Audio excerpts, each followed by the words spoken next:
This episode is brought to you by Fusion 5 Business Solutions.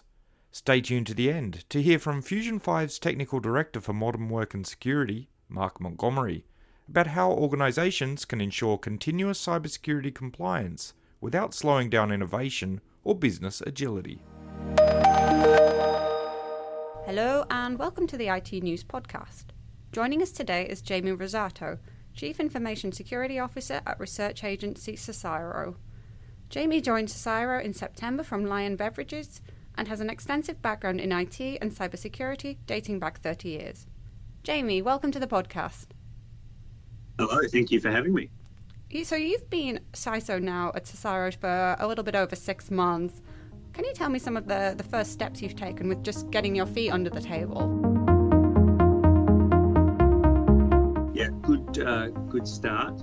For me, it's all around the old McDonald analogy of EIEIO, right? So engage, inform, educate, influence, and operate.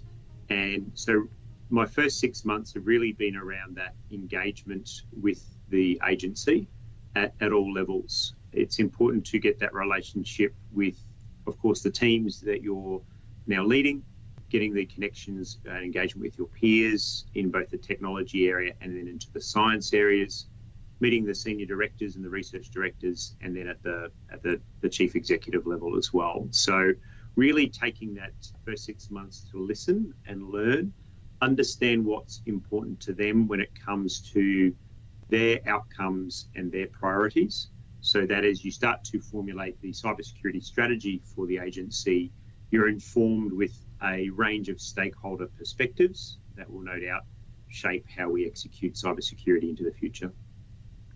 And you are the first dedicated CISO that CSIRO has had in around 3 years. Previously, the role was shared by CIO Brendan Dalton, who has now retired. So can you tell me just how having one dedicated person will shape the future of cybersecurity at CSIRO? I'll firstly say well done to Brendan for really doing two very challenging jobs simultaneously. CIO for the corporate technology function within any government agency is no easy feat, and then to add cybersecurity on top of that is quite the challenge. Being able to have one person dedicated to cybersecurity as my exclusive focus for the organisation as a whole, where corporate technology is a part, an important part, but just a part of the organisation's technology makeup, has meant that I can take a step back and look at how do we make the technology that we need to do science safe and secure through the various lenses of the research units, the enterprise units, the researchers themselves, and our key stakeholders, not just internal, but also externally. And obviously you are still early days into the role, but can you tell me what some of the core pillars of your cybersecurity strategy will be or are underway? So I've always had the philosophy that we need to execute on the basics brilliantly within the cyber function. For me, there's 5 pillars to that. The first one is the protection of our systems. Right? We need to do science using technology, and if we don't have systems available, we don't have systems operating with integrity, then we're going to have challenges doing the science. So system protection, number 1. Number 2 is the safeguarding of our data. Universities and other research organisations have huge amounts of collaboration that they do both internally and externally. I need to support and facilitate that safe collaboration. So safeguarding of our data, number 2. Strong identity governance. For anyone who's been in cyber, as long as I have, you'll know that it's important to understand who has access to what systems and what data and what resources. Is that appropriate? Is it expected? And is it within a context that's within appetite? So strong identity governance, number 3. Number 4 is a robust incident response capability. As much as I'd like to think we've got all of our security in the right space, we need to be forewarned and forearmed, and we need to be able to quickly mobilise if we're seeing something that's unusual or abnormal inside our organisation. And effective governance and oversight over our cybersecurity controls, so that we are always focusing on improvement activities because we're monitoring and managing the systems and the environment that are under our control, the systems and the environment and the data that it is our obligation to protect. And that, whether it's a question from the government, whether it's a question from the board, whether it's a question from the executive, or even one of the research directors themselves, we can evidence and answer questions around our cybersecurity posture. You've arrived at CSIRO during a period of a lot of technology transformation. Recently, there was the unveiling of the HPC Virga, and internally there is work underway of the two core enterprise platforms, the ERP and the in-house business pipeline and research management system. You're both trying to get a sense of all the security work that's already been done, but how do you adapt that and shift that to all this transformation that's underway? All organisations go through transformation. All organisations at some point do transformation that is significant from a technology perspective. We've been through the great migration to cloud journey, or most organisations have been through the great migration to cloud journey. We're currently on the great migration to utilising AI to provide better outcomes. Right? Platform transformations are probably some of the easier ones to do because we're not often, and I say we, not just the organisation, the agency, but most organisations are very rarely the trailblazers here. So for me, it's around understanding what have my cyber colleagues and peers in organisations that are already going through or done that transformation, how have they provided the right outcome from a cybersecurity perspective, both in the planning of the transformation, in the design of the implementation and the cybersecurity controls for the implementation, how have they been supporting the transformation through the transition period, and are they upfront around the cybersecurity controls that are required to operate in that transformed state. So whether it's a major ERP upgrade, whether it's implementation of high-performance computing, whether it's a re-architecting of networks, as a CISO, it's our job to support our colleagues in technology and support the business in those transformation initiatives as best we know how, which is close engagement, ongoing information to them, taking the opportunity to educate them where we can, influence decisions where we really want to make sure we've got those cybersecurity wins in place, and evidence that we can operate the cybersecurity controls prior to, during, and at the end of that transformation initiative. So building up on your strategic focus, can you tell me a little bit about how cybersecurity is resourced at CSIRO? So you're obviously under stricter rules regarding data sovereignty and security requirements being government. So just how do these limitations factor into your resourcing? Yeah, it's a bit of a cliche that resourcing is a balancing act. It's a balancing act between the do, the run, the plan, and the governance. So sort of that tactical, operational, strategic, and sort of board level oversight governance. In most organisations, not just this agency, there is a requirement to have all of those elements in place. And if the CISO or the Chief Security Officer doesn't directly have personnel or tool sets that fit into that do, run, plan, or governance component, you've certainly got to identify where those functions are performed from and your ability to operate with those ones there. Regarding rules, I've always had a philosophy that if we manage to an organisational risk appetite that we understand, that we're clear on how we're running our controls, that we've got good governance over those controls, then we will largely achieve compliance without having an obsessive focus on compliance. I don't believe compliance should be a CISO's end game. Certainly in this agency, my focus is on safe and secure technology for science. That's what the agency needs to fulfill its objectives and its mission. And if I'm doing my role, then all the cybersecurity, data protection, defence export requirements or obligations we will achieve. Whereas if I think I just focus on achieving that compliance as the end game in and of itself, I run the risk of actually missing some of the other threats that are out there. So for me, again, to sort of reiterate, yes, there are rules and there are obligations that we need to achieve. We should be able to, and we must achieve those through a focus on strong cybersecurity posture management in line with organisational risk appetite. Yeah, that's a really good point you bring up, I think. And I know you can't really go into too much detail about this, just being in government, but if you can talk to me about any of the kinds of technologies or tools you're exploring or hope to refresh in 2025, that would be wonderful. And could you also just tell us perhaps what you look for when establishing the suitability of new tools and technologies? Yeah, well, I think it would go back to what are the 5 pillars of my strategy and my focus, right? It's that system protection capability.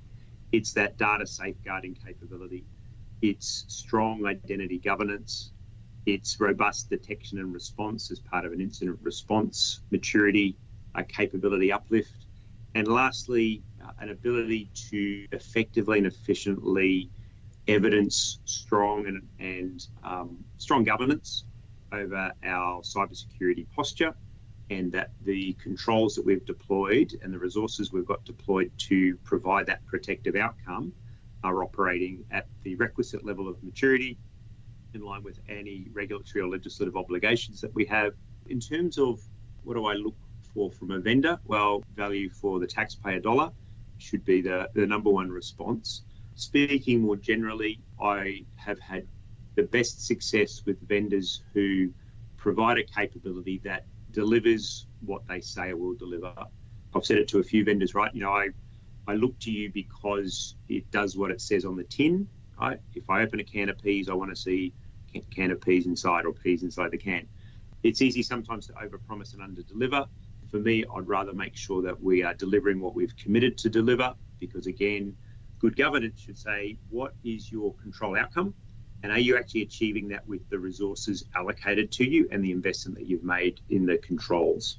Where is artificial intelligence and particularly generative AI? Does it sit in your strategy? I think we understand that there is some business benefits to any organisation that adopts AI. Like the adoption of any new technology, you want to make sure that you understand the use cases that you're applying it to. Where are the risks and what are the controls that need to be in place?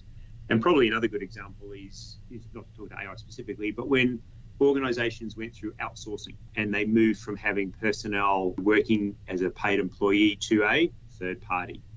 In cybersecurity, what that typically meant is actually cybersecurity controls needed to become more mature and needed to focus on how do we do third governance, not at a contractual SLA level, but how are we doing effective operational governance on how that third party is delivering an outcome to us?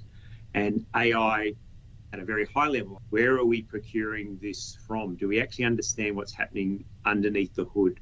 Do we understand if something goes wrong, is that a shared accountability model? Is it a shared responsibility model? Is it on me? Is it on them? Do we properly understand what we would do if that function wasn't available? So what's our continuity plan if we're going to adopt AI or an outsourced partner? If they suddenly disappear, what does that mean to our business processes and our ability to deliver against our organisational objectives? So I look at AI as a very real and live issue, not from one that's fearful of it. I think again, it would be the same as being fearful of outsourcing or fearful of cloud compute. It's a organisational opportunity that I need to help shape my technology colleagues and my business colleagues around what does this mean? What does it mean through the adoption period or the transformation period? And then how are we going to provide cybersecurity for it post-adoption? And I think in some of those cases, some of those use cases like generative AI, we're there now. You've obviously brought a lot of experience and quite a few technology shifts to your new role. Previously, you were in the private sector, of course, for NAB and most recently Lion Beverage. Can you tell me what some of the most significant shifts you've encountered moving from private sector to government?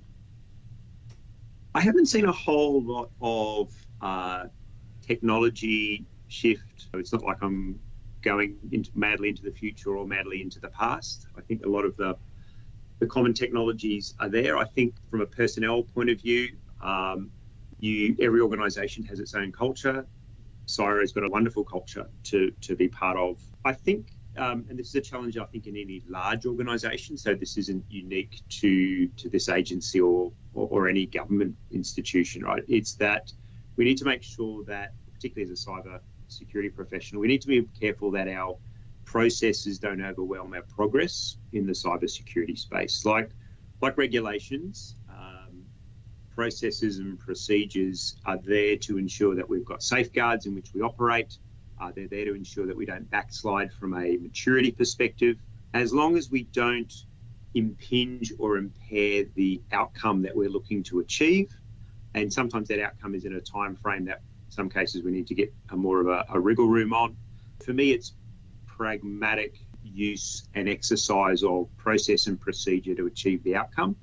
Is there any particular takeaway you've had from your previous experiences that you're finding most applicable to leading security at CSIRO, or just your approach to leadership in general?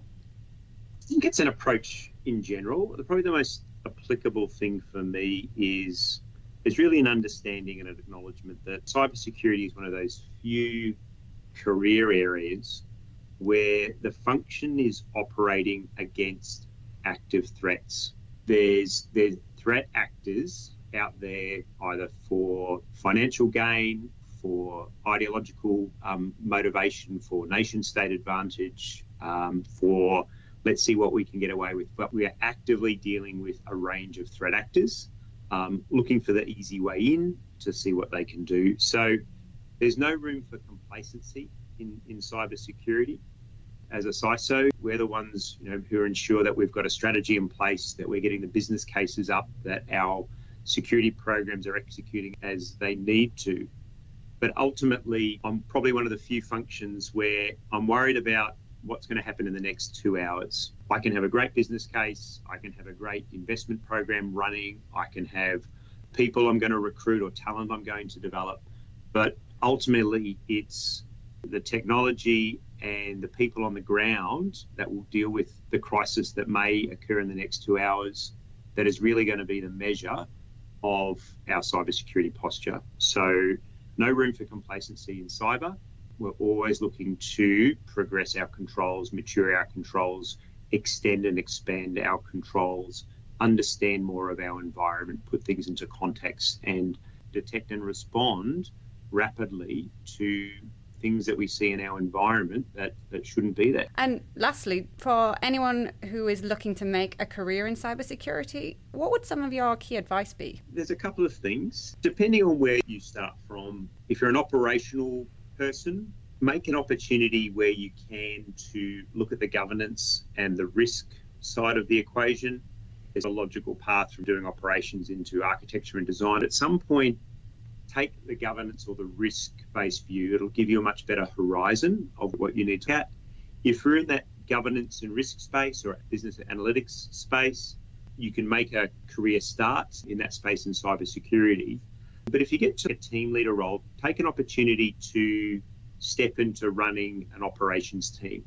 See what it's like dealing with the incidents and the events and the alerts and going through change advisory boards, implementing controls off the back of a project. Get that variety within cybersecurity, and I think that's probably where you'll get those sort of two flips.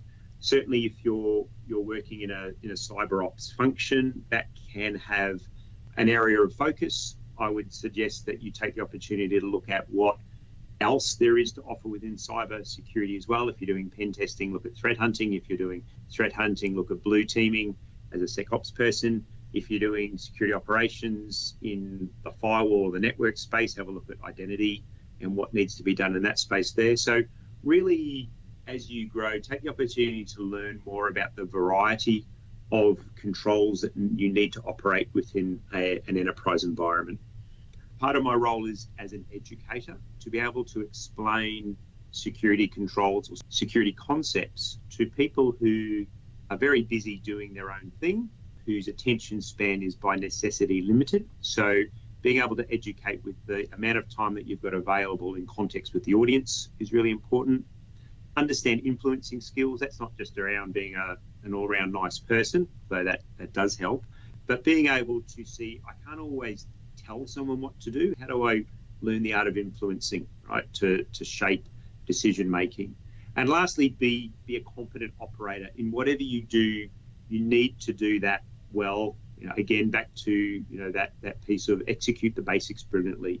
Do your job right brilliantly, because that's what people want to look at. They'll go, "Hey, this person does what they say on the tin. They're a security operations analyst. They do that fantastically well. All right, let's give them the challenge." Right, that will just help you be a little bit more visible and give you those next opportunities there. And those next opportunities mean do take the time to develop yourself.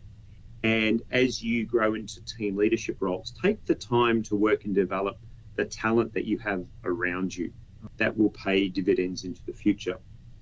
And then maybe I say this lightheartedly to people. If you really want to become a CISO, you've got to discover a passion for administration, meetings, and finance, because a large part of my role is ensuring that those who are doing their job brilliantly are supported with the right level of administration, with the right level of engagement, with the right tooling. That means it shouldn't be them out there making sure that the business case for cybersecurity investment stacks up. That's my role, right? And again, as you get into more senior cybersecurity leadership roles, the dark art of finance and project finance management will become important. Learn to love meetings and finance. It's a great career. I've really enjoyed it. I felt like I've thrived in it. I like to think that I've helped people that I've worked with during my career thrive in it as well. And I certainly don't see AI replacing the function that we perform. We might perform it differently, but I think the future for cybersecurity professionals is a bright one.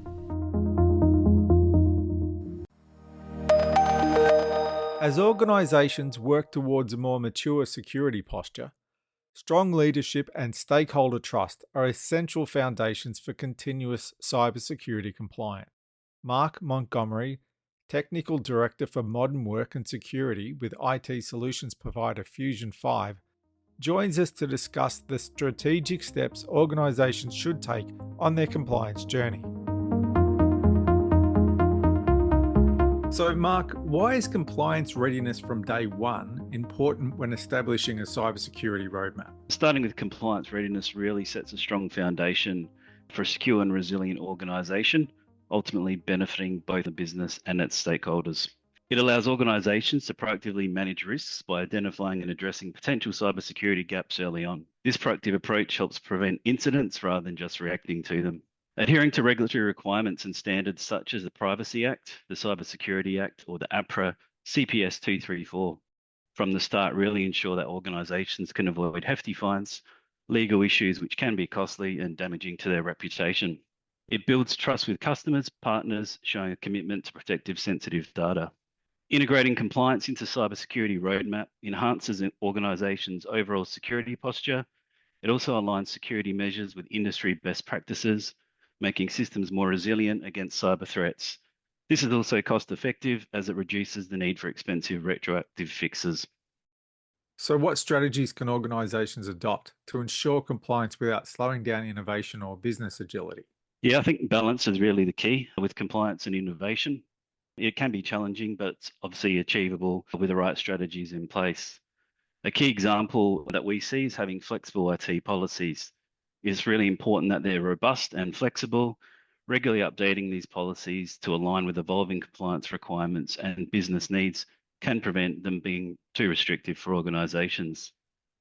This dynamic approach does allow businesses to pivot and adapt quickly in a rapidly challenging technological landscape.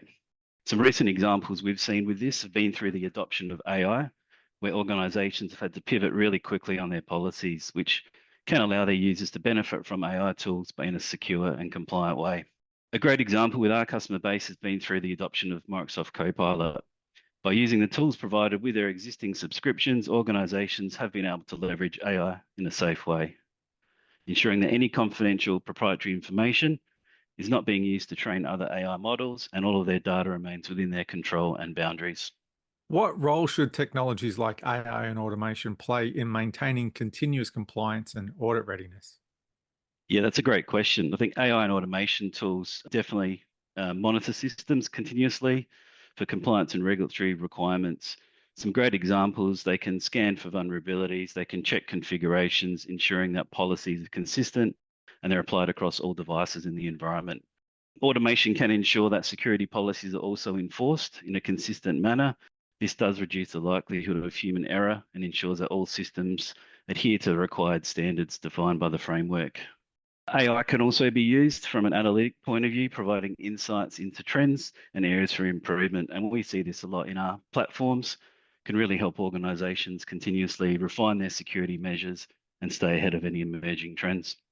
Technology is obviously an important aspect, but how does having a dedicated cybersecurity leadership help reduce compliance uncertainty across an organization?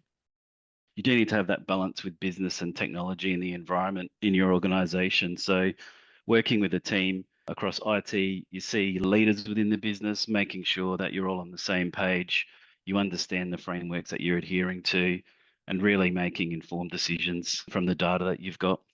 Mark, in your experience, how does adherence to industry frameworks and standards contribute directly to reducing uncertainty in cybersecurity? And I think having a proactive approach really does help with maintaining a very good security posture within an organization. Being prepared and not reacting to incidents is very important. Making sure you have a clear plan, you've got stakeholder investment as well, and having that roadmap, you can really align to emerging threats. So, how do you build stakeholder trust around compliance, ensuring that security is viewed as an enabler rather than a roadblock? I think finding that right balance of security and usability within an organization is really important. Obviously, the tighter we go on security, the harder it is for our users to work. And on the flip side, if we lack security too much, we can lead to cybersecurity issues and allow vulnerabilities and threats into the organization. So really having that clear communication out to our stakeholders and staff, informing them of why security is important, what we're doing as an organization to protect not only our confidential proprietary information, but also any confidential customer or personal information is really important.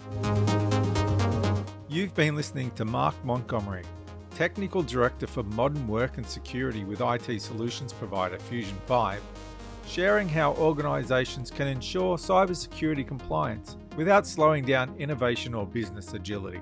For more information on how you can level up your cybersecurity protection, download Fusion 5's Cyber Threats Guide today. That's the episode for this fortnight. Stay tuned for the next episode. And for all the latest headlines and happenings in Australian technology news, head over to itnews.com.au.